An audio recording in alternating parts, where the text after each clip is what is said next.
Hey guys, welcome back to another episode of the Music Den. I'm your host, Armando Venditti. Hoping you guys are having a good day. Ladies and gentlemen, here in Edmonton, Alberta, it's 35 degrees Celsius. It's effing hot. Okay? Just want to reiterate, wherever you are, if it's warm, please keep cool. Look after yourselves, okay? Because it's a scorcher out there today. If it's cool, keep warm. Above all else, look after yourselves and one another. Ladies and gentlemen, we are going to be talking some Joe Jackson today.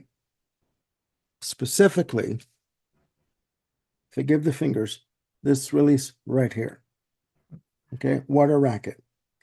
And to join in on this conversation, we have Mr. Bill Schuster and his wife Stacy. How's it going, guys? Doing well. Glad to be here. Thanks for having us. Always a pleasure. Always a pleasure. You haven't been on here in a while, Stacy. It's been a minute. It's been quite a minute, actually. It's been a year.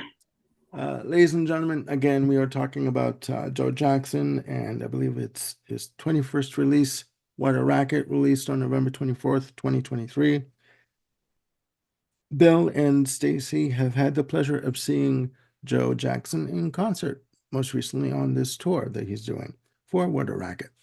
So just to, again, set this up, again, released on November 24th, 2023. What a Racket, released through Ear Music. It's an interesting album, somewhat of a period piece, let's say. I've listened to the album a few times. I'm still trying to get into it myself. I'm sorry. I understand what he's doing.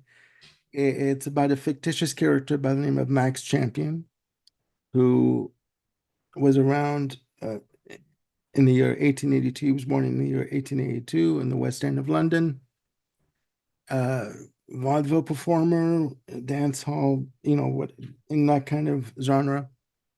And the album covers basically what I'm gathering, I could be wrong, his story as to the music that was around at that time. I've listened to it again a few times. I still can't get into the album. So I thought it'd be great to have Bill come in and give us his experience with the album because he loves it. So without further ado, I will pass the virtual mic over to Bill and he can give us his take on this album. Thank you, sir. You saw that. You saw that. We have a fun crew here today, guys. Anyways, Now that I have no fingers to grasp. there you go. There you go. No, so Bill's gonna take the mic and he's gonna give us his take on this album and their experience, his and Stacey's experience at the concert. So without further ado, take it away, Bill. All right. Thank you, Armando. Well, Joe Jackson and I have a long history going back, like many people, to 1982. That album right back here, Night and Day, was the one that really Yeah. got me started on the Joe Jackson fandom. And he's pretty much been my favorite ever since. I've followed his career, every release that I've been aware of that he's put out. And many times uh, I've been initially disappointed. I've come to expect that. Albums like Willpower, Night Music, Heaven and Hell, Symphony One, The Duke, these are all examples of albums that made me go, what the hell is this? When I first got the album. When this one came out, he was pissed. Oh, yeah, because it had been 4 years since the last album, New Material. He's doing the Duke Ellington cover album after that. Wait, what? I get it. I was wrong. And now I'm a huge Duke Ellington fan. And Duke Ellington has his own row on the CD rack behind Stacy. So I was wrong, Joe. And again, I was wrong initially. But it took the live show for me to really grasp that because, yeah, I was not enthused about this when I first heard about it. Because, once again, this came out last year, 2023. The previous album, Fool, was 4 years prior. Yeah. So once again, it was like the Duke all over. Really? Why? This is not what I want. Well, Joe doesn't care what I want. He doesn't care what you want. He follows his muse, and that's why he's a great artist, I think. He does what he wants rather than what the suits want, what the fans want. Definitely what the suits want. That's for sure. He does not give a shit. Except maybe the suit on here. Yeah. Suit. Um, yeah, initially I was not thrilled with the concept. And even going into the concert, I had major reservations. I was like, Stacy got me the tickets, and it was a nice surprise. I was excited, and then I was also like, "Oh crap, this might suck." I can't really say anything. Yeah. But no, the we'll get into the concert momentarily, but yeah, suffice to say, the live presentation really uh, brought this to life. I mean, literally, it. He explained certain things about the songs, but also there were things acted out that helped me get into the lyrics more, and things I just picked up during the concert that I hadn't really noticed listening to the album itself. And so then I went back and, oh yeah, and I caught a lot of the in jokes, and I caught a lot of the things he was saying. I mean, there's some of these songs on here that are uh, obviously this is through the imagined lens of a early Yeah. 20th century songwriter. Yeah. But coming from that, it addresses things from our time. There's things like now this is just my interpretation. Joe might come on and tell me, yeah, you're totally wrong, but things like Monte Monday is Maltese. It didn't hit me until during the show. I think this might actually be Joe discussing the transgender topics of the time in particular in his own inimitable way. Didn't me. Fancy words. Yes, thank you. I got my thesaurus. And I know now I got to keep up. Thanks, Bill. There will be definitions provided at the end of the video. There you go. There you go. No, they won't. Wait, what was it you said? How spell that? Inimitable. In. And all right, what Got a lively group here, folks. Yes. Here we go. Health and safety is another one. Health and safety, well, it's again through that early 20th century lens. I think it very much addresses our current culture, and one thing specifically, COVID and the COVID lockdowns and restrictions and such. Yeah.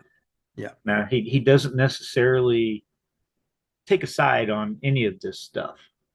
He just comes at it and pokes a little fun and makes people think through these lyrics. Mm. And I think that's pretty clever, actually. I think a lot of people are going to miss that. I certainly did on the first go round and the second go round, for that matter. But there's also funny songs on here, little things I missed the first go round, like Dear Old Mum, A London Irish Lament, which this is about a large family and their mom, and their lyrics like their mom. Mum. It says, let me tell you about me dear old mom and the 10 of us, or was it down to 9 then?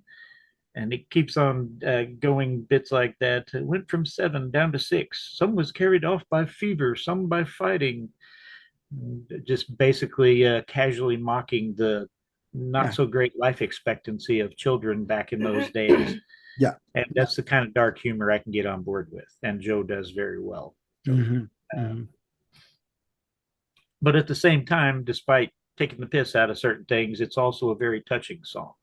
There's also certain genuine tenderness to it, which is that's not an easy thing to do, to put both comedy and real emotion into something like that. No, it's true. Yeah, it's pretty tricky. Before you mentioned the track, I remembered it. It's like, okay, all right, there's something there in terms of there's some meat on the bone in terms of the significance of that song. Right. Not enough meat to feed all the children, apparently, though. Yeah, exactly. You know what else is tricky? It's tricky to rock a rhyme. It is. It's not a Run DMC episode. You put a disclaimer at the bottom. Don't worry, not Run DMC.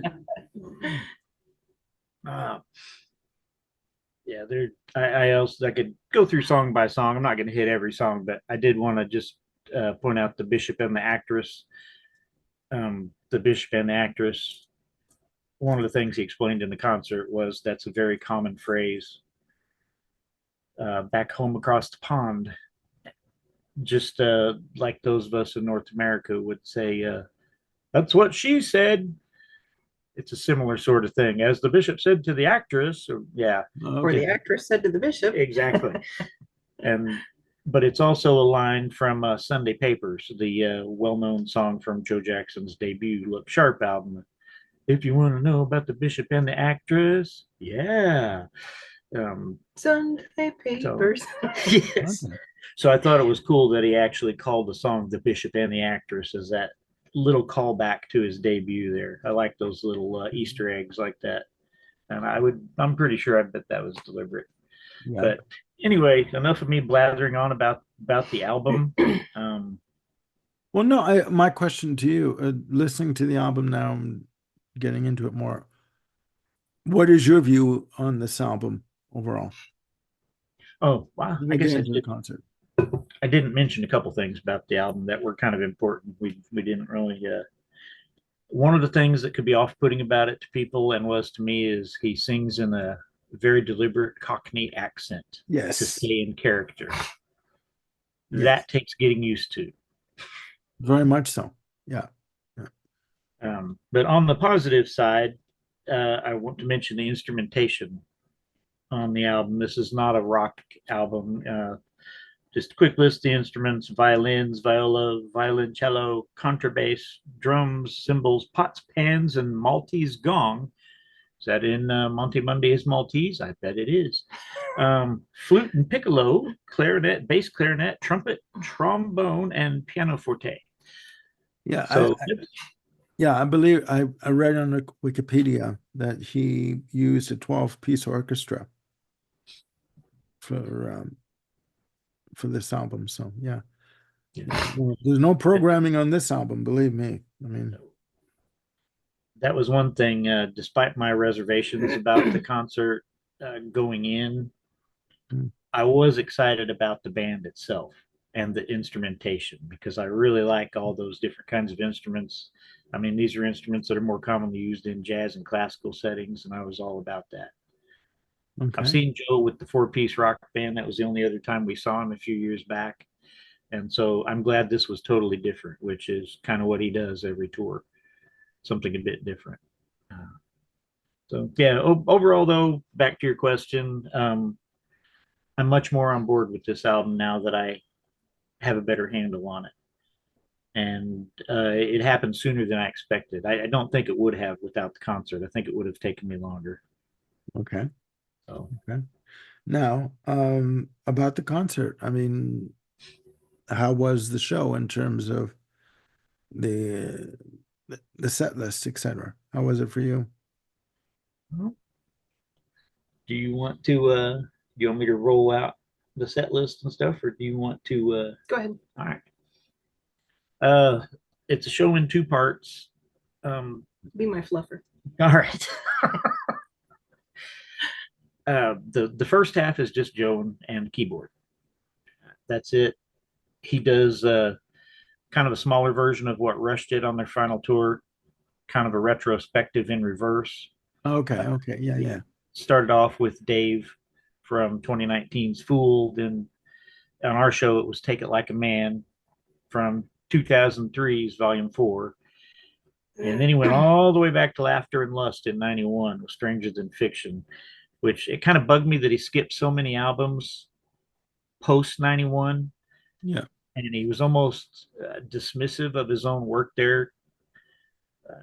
Like it wasn't, he said the 21st century wasn't necessarily his favorite. I don't know if he was specifically referencing his music, but the fact he only played two songs out of all those albums says a lot. And I love those albums. So I was a little minorly bugged by that. And then he instantly went back by song 4. He's already at You Can't Get What You Want Till You Know, Okay. 84. So he's Real going for the Men, hits. Stepping Out, It's Different for Girls and On Your Radio. And that's it for the first, here's my Joe Jackson retrospective. Bam, 8 songs. And so he hits the fans, the more casual fans, hard and fast pretty early in the show. Really? I mean, stepping out at number 6, that's his biggest hit here in the States. Yeah. Here too. Yeah. So yeah, that's I think in a way it was good because it kind of gives the casual fans an out if they're not interested in the second half. Yeah. Okay, you got what you came for. Feel free to leave. You don't have to wait around forever, with one exception, which the encore at the end. But we'll get to that. Okay. After those first 8 songs, he did a cover of Waterloo Sunset by the Kinks, which was very nice. But I would have preferred again one of those songs from his own albums that he neglected. Then he did a couple of odd covers, kind of hinting at what was to come in the second half of the show.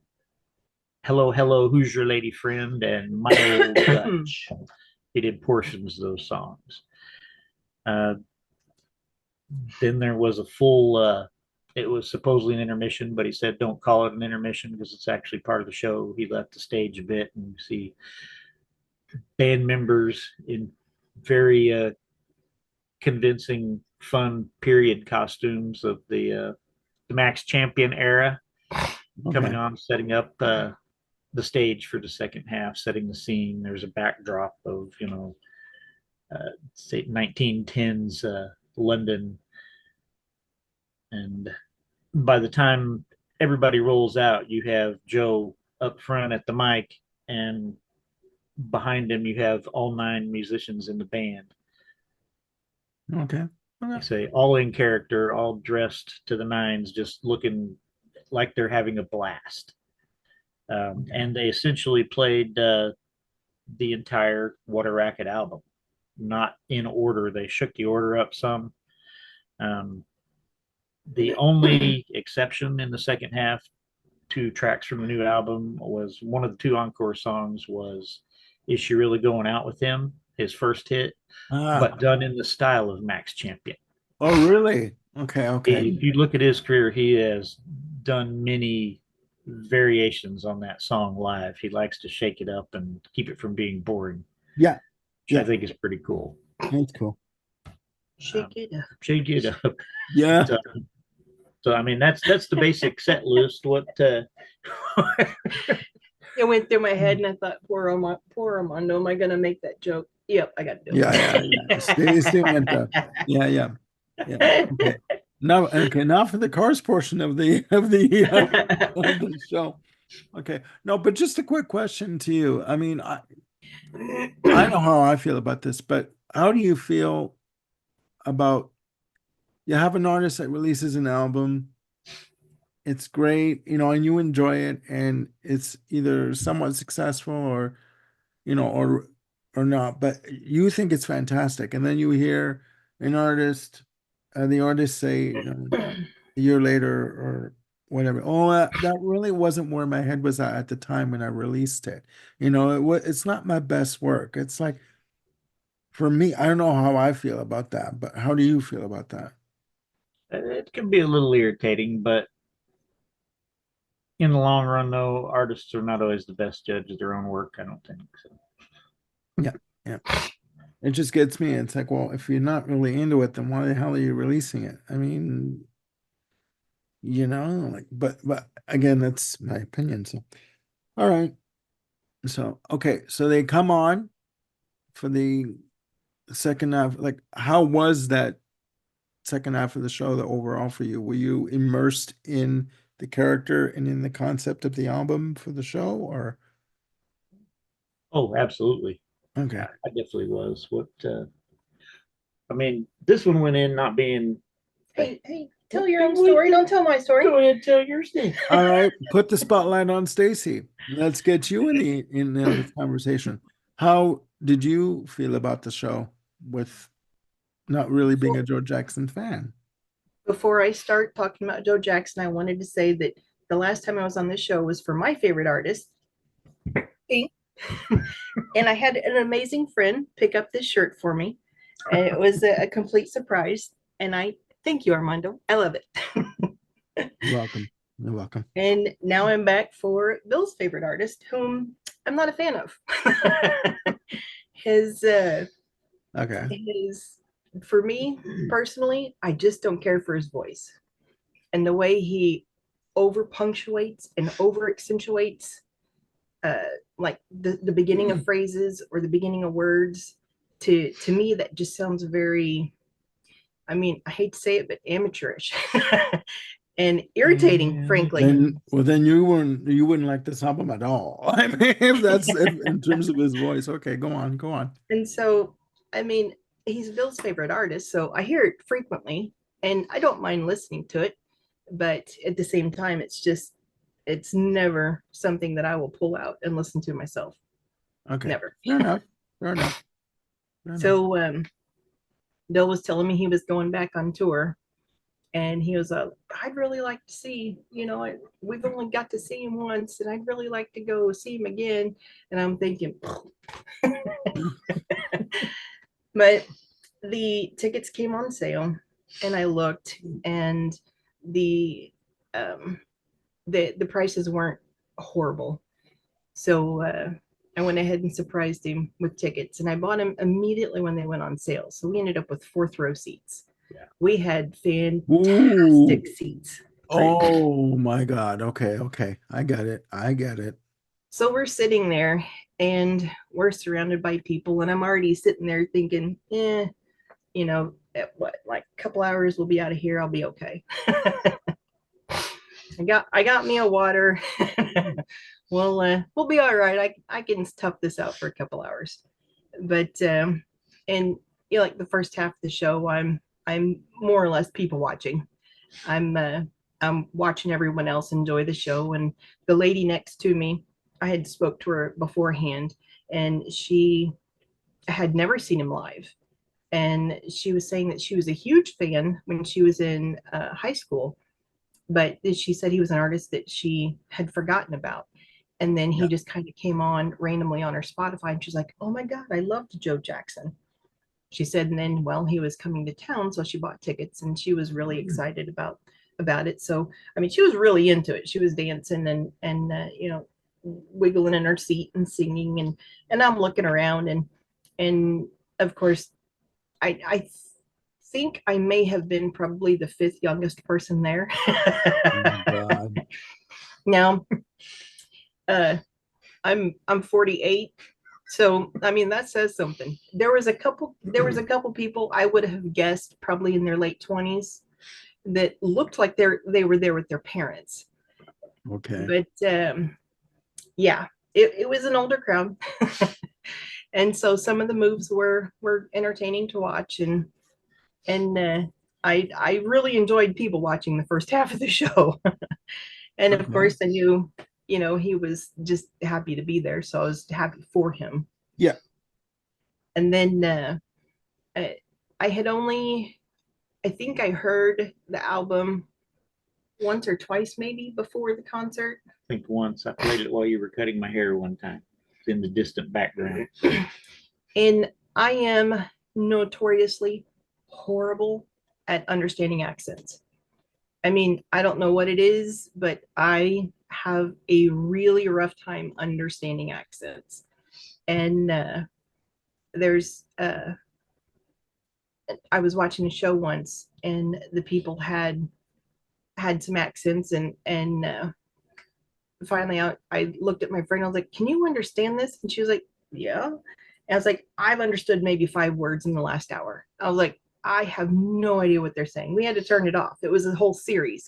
Okay. So this album must have been a real shock for you. Yeah. And okay. At first I was like, yeah, I'm just gonna kind of sit here. It's not gonna be a big deal. It'll be over. We'll be gone. We'll go on about our vacation. We'll have fun. Yeah, yeah, yeah.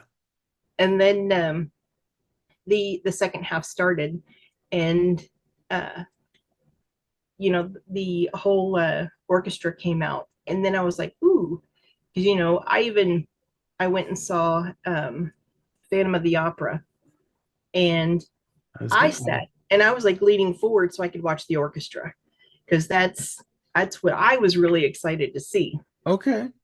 And so I was excited to see the orchestra come out, and they weren't like hidden down in the pit. They were on stage. They were actually part of the show. And um, it wasn't just a show with, them playing their instruments. They were actually part of the show, and the entire thing was more like a theater piece. Oh, yeah, yeah. Okay. It wasn't just a concert. We were watching an actual play. And everyone in the orchestra had their own part. There was a lady who was dressed very like a high-end lady of the period, and a lady who was dressed what I would think would be more like an entertainer or performer of the time, and a lady was dressed more like she would have been of a lower caste, and just average everyday Joe. Okay. Plain Jane kind of a, yeah. Yeah. And so, and then there was the men with their different outfits and costumes, and uh, and you could tell that he isn't he's not the type of artist who is going to surround himself with other artists that aren't as good as him. He doesn't mind sharing the spotlight, and every single person in that orchestra was phenomenal. I Mhm. mean, not just their playing, but the majority of them, I think, sang, and the singing was phenomenal. You could tell they truly loved what they were doing, not just the instrumentation, but that their singing, their acting. They even when they weren't an Okay. active participant acting something out, they were still dancing while they were playing, and you Mhm. could tell they were really enjoying themselves. Mhm. And but it started up, and I was like, "Ooh, that's an accent." And then he started explaining the story, and it was like I'd say it didn't take like 5, maybe 10 minutes, and then I was like, "Huh." And I was like, literally, You were you know, entranced. You were yeah, into it. I Yeah. was I was drawn into the story, and I was like, "Okay, what's next?" And then throughout the entire second half of the show, he told the story, and it was great. It was um it was a great, excuse me, it was a great story. The I didn't mind the accent. I was able to understand him. I Mhm. It was just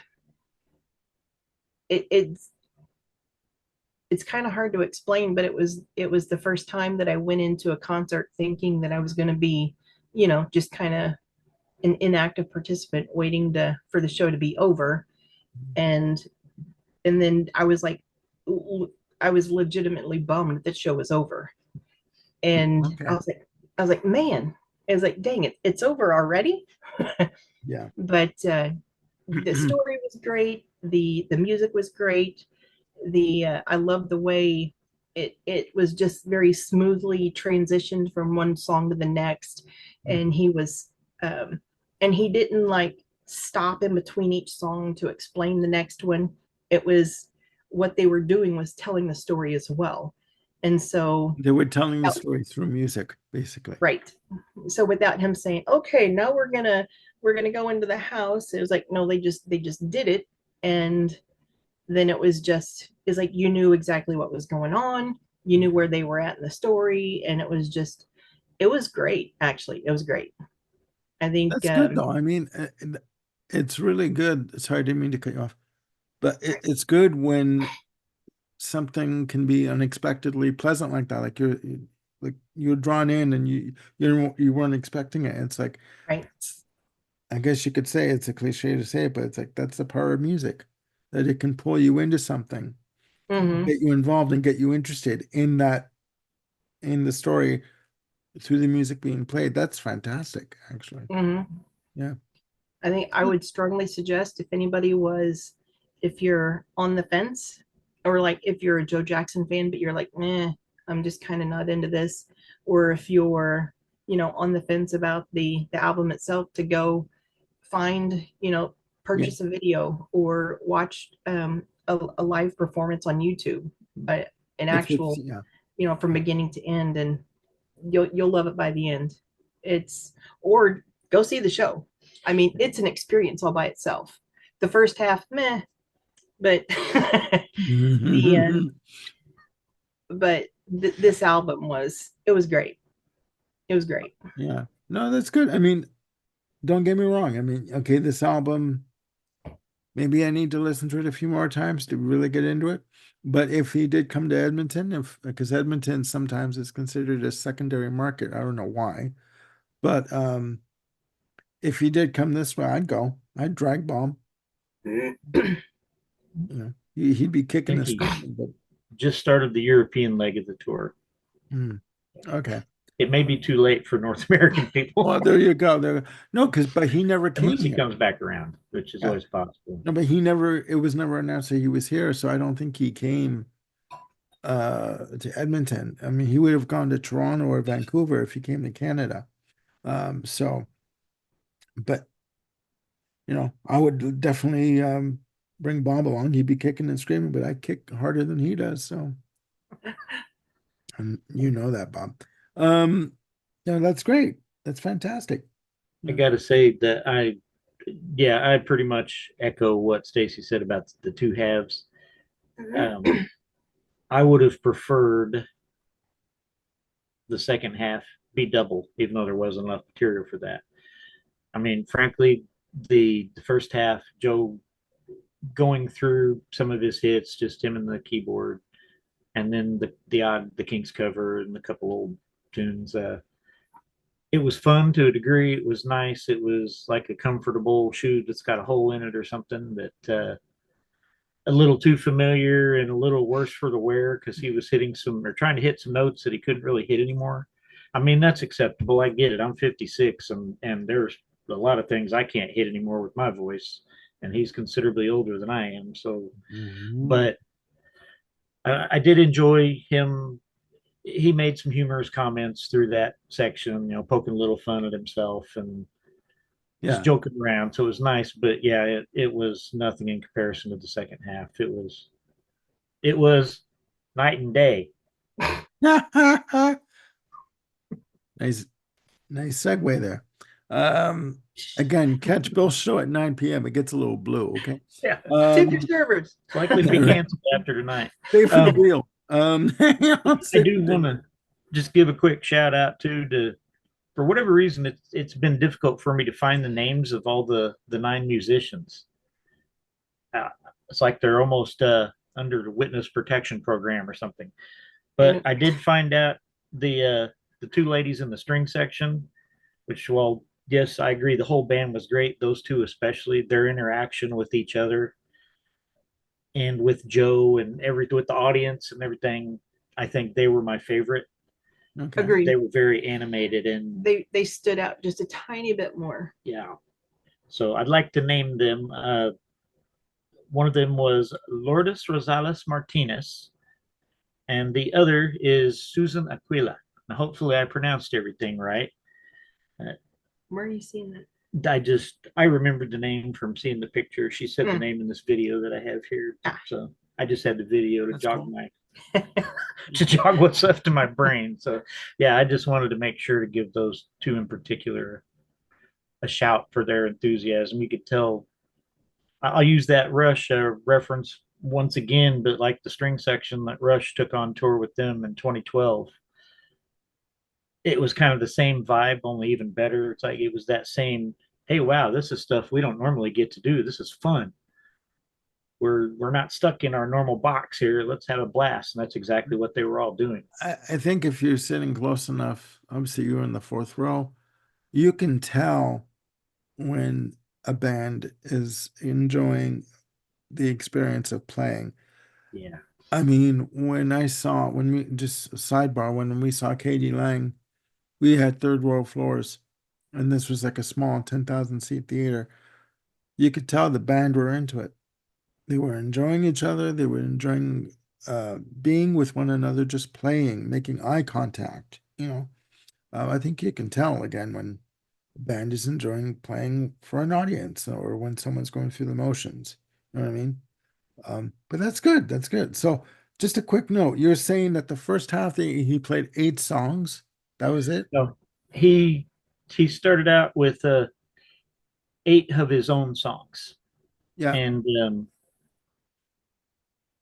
the other 3 songs were Waterloo Sunset, the King's Cover, and then the 2 fragments of Oh, okay, okay. those old, early 20th century songs, Hello, Hello, Okay. Who's Your Lady Friend, and My Old Dutch. Okay, so basically 10, 11 songs in total. Okay.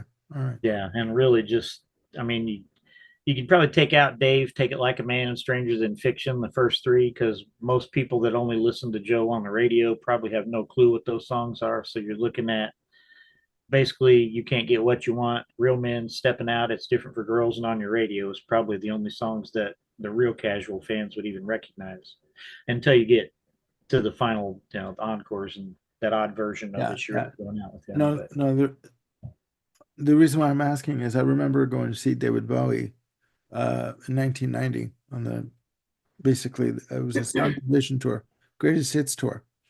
And he was never going to play these songs again um, after that night or after the tour.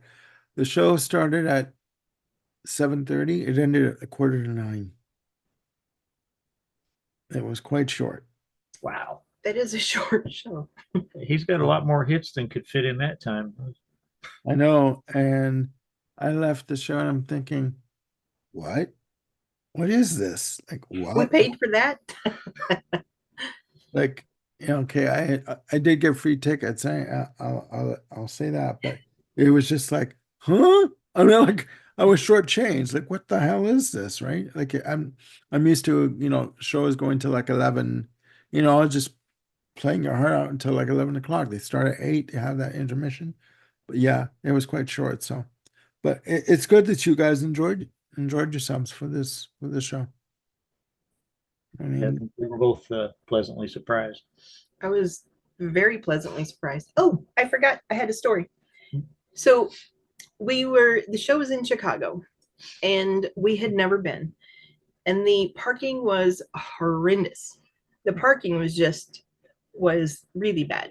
I've been there. Go on. And this tiny little the venue was actually on was it Northeast campus? I think, yeah. It was on the college campus. And there wasn't parking. The closest parking for this venue, public parking, was was it like a quarter mile, half mile? Yeah, it was a good distance. It was a fair distance away. And it wasn't, just like here's a straight shot from the venue. No, you had to like run across highways. Oh my God. So we're driving around on campus because of course campus is closed, thinking that there's got to be a parking lot in here somewhere. So we're driving around and we found a spot and it had some signage that were basically saying you can park here these certain months, certain hours, certain days, and it was confusing as fuck. But we're looking at these signs and we're debating amongst ourselves, can we park here, can't we park here? So we park in this lot, which is like what, 20 foot away from the front door. Yeah. In hindsight, we could have parked there. Um, But I digress. So Okay. we park and Bill says, let's go ask the people working at the front door. Maybe they'll tell us whether we can park there or not. So we pull up and there was a man walking toward us. And he looks at me, we make eye contact, he nods, and I take a breath to ask him, hey, do you know if we can park here? And Bill starts talking to me. So I look over and I'm waiting for Bill to finish speaking. And in my head, I'm thinking, hurry up, I'm going to ask this man whether we can park here or not. Yeah. And then I look back and he's like already a little too far away without me going, hey, come back. But then Bill looks at me and he looks behind me and he was like, "That's Joe Jackson." And I said, "What?" And he said, "That's Joe Jackson." And I turn around. I said, "No, it's not." I said, "It was an older Asian man." And he was like, "No, babe, that's Joe Jackson." And I turn and look, and he walks like he's like, what, 15 foot from us? Yeah. And he gets into his tour bus. It was Joe Jackson. Oh my So God. he was 5 foot away from me. We made eye contact. He nods at me, and I'm like, strange Asian man. Hey, can we park here? But I didn't get to speak to him because so Bill missed the opportunity to speaking to his favorite artist because he interrupted my train thought of train. Yeah. Train of I- thought. Looked like this, by the way. So That is what he you looked can- like. Yeah. That's Joe Jackson, all right. Yeah, definitely. So Hmm. I think the last facelift may have been a little too tight. Right. Yeah, that was a cool thing and a bummer at the same time, obviously. But yeah, Yeah. that was neat. Just seeing like what did it kind of boggled my mind when I turned around and how in the hell did I just miss Joe Jackson walking right behind me? But yeah, just to throw on top of that, since I got the T-shirt out here, uh, this is the shirt I wore to the show, and I know a lot of people think it's uncool to go to a show and wear the T-shirt of the artist you're going to see. Bullshit. Whatever. And You I'll do what tell you want. why. I wore this shirt to the show, and before the show, there was a guy who has been a fan as long as I have, and he'd never seen Joe before. He approached me because of this shirt, and we got to meet and had a really cool conversation. Mhm. And if not for me wearing this shirt, that never would have happened. So, so I'm glad I wore the shirt. I'm glad you wore the shirt too. Music Take that, meets cool people. Hey, I wore a pink shirt when we went to see the Truth About Love tour, True. and we were featured in a major newspaper. They took our picture and then had interviewed us. So, I mean, I think that might actually be my on YouTube, my what's the word I'm looking for? Yeah, the picture that represents you. Yeah. You know, the I think that might actually be my Thumbnail. picture. Your Is thumbnail. of there we go. Is of Bill and I from the newspaper article. It was a Cool. great picture, actually. Cool. You know what it is too. What the good thing is too. Music unites people. Mhm. It brings them together, and that's proof of it, right? I mean, your stories are proof of it. I will say, I just thought we saw Amanda Palmer on her. Just it was the tour with just her and her piano, a solo tour back in 2019. Mhm. I didn't have an Amanda Palmer shirt. I wore this very same Joe Jackson shirt. All the young people in the audience looked at me like I was some kind of creeper. So maybe there is something you need to wear the shirt of the artist you're going to see. Well, I'll tell you a story. Quick story. And it all ties in. I went to see. It was 1994. The year it was my year of concerts. I went to 5 concerts in 3 months that year. I was busy. I was busy. I was stone sober. Didn't get high. Anyway, but I went to a lot of shows. We went to see Pink Floyd, a friend of mine. And no, it was the Eagles. I went to see Pink Floyd the week before. I walked in with the Pink Floyd t-shirt. We had just bought a couple of Eagles t-shirts. She pulls me aside. She says, "You are not walking in there with that shirt on. Get over here." She pulls her Eagle shirt onto over my Pink Floyd shirt. She says, "Now you're presentable. Let's go." Right. But I want the shirt back at the end of the night. Right. Thanks, deal. Thank you very much. Anyways, no, but again, music does unite people. It does unite people, and there's nothing wrong with it. I think it's fantastic. It doesn't, music is music. You like what you like, you know. You shouldn't be criticized for whatever shirt you want to wear to whatever concert you go to. It doesn't matter, right? It's ridiculous. So there you have it, ladies and gentlemen. a review of Joe Jackson, What a Racket. Again, check this album out. You can stream it on YouTube. And if you want to get this on Amazon, it's not that expensive. It's like 25 bucks, right? And Stacy's right. The musicianship on this album is good. I really do have to dig into this album a little more and give it more of a listen and more of a chance, I think, after listening to the review Go of find the a show. concert online. Watch the concert. Yeah. Especially the second half. Watch it online. Yeah. So again, thank you guys for joining me on this special episode for Joe Jackson, What a Racket.